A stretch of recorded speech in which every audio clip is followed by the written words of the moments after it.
Many adults have had traumatic childhoods. They might not know, how deep it runs within them. They might not know how much it's impacting who they are as a person or their quality of life, or how it's affecting them in their close relationships, such as marriage, or how they are parenting their own children. But if they explore with somebody who's qualified, with somebody who can guide them through,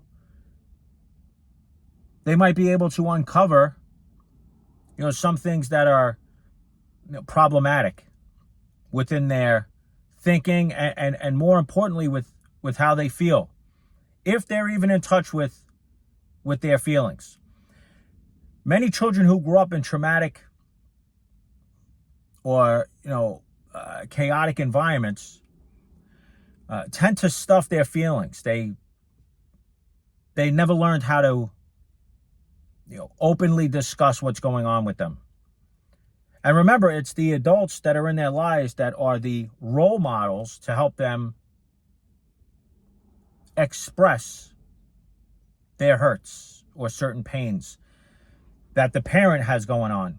So if parents are fighting and the child observes and sees this,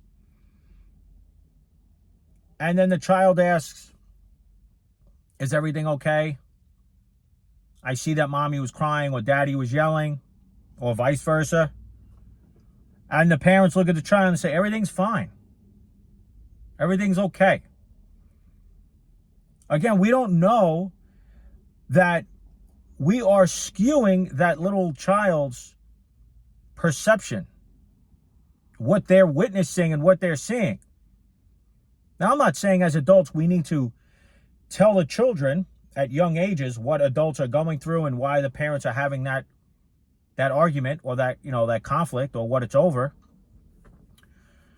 But it's also important not to negate fully what that child is seeing, what they're observing. Or let's say a parent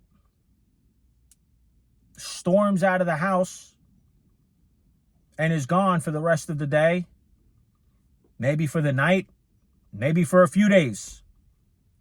And then all the child knows is, next thing you know, a couple of days later, everybody's sitting around eating, breakfast together. There's no discussion. There's no real full, opening up of feelings of what transpired and what people saw and what happened. It's just never discussed. Those are messages that adults could be, giving their children, that this is the way you handle conflict. You don't really take a look at it. You block it out. You ignore it. You don't address it. You just let it go.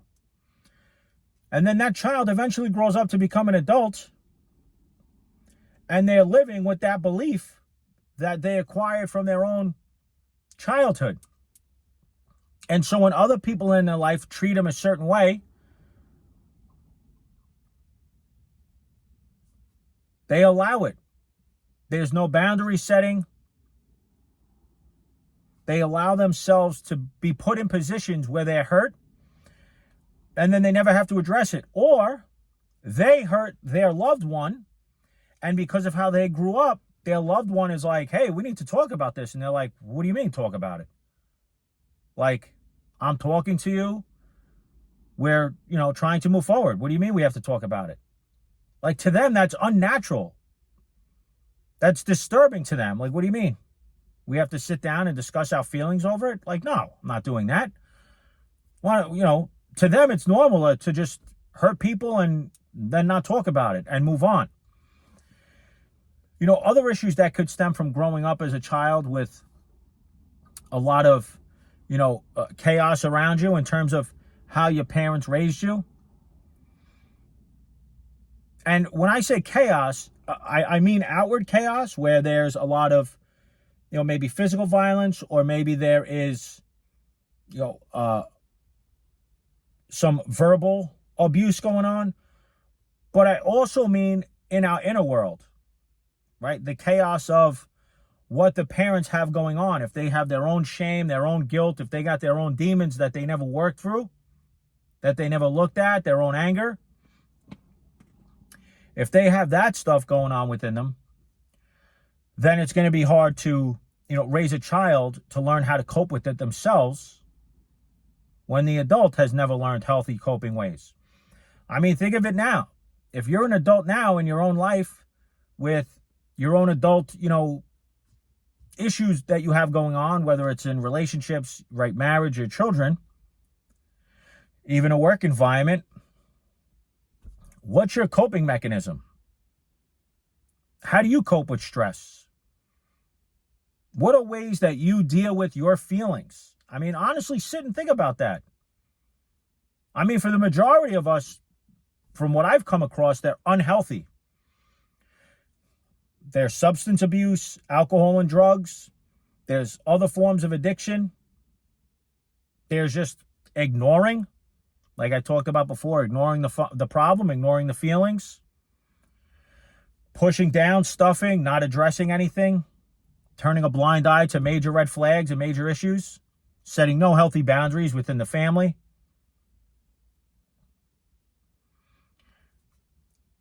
Sharing a message with our children, and we don't even realize we're doing it, but giving them a message that even though everything outside is chaos and that the kids can see it, we're telling them everything is fine.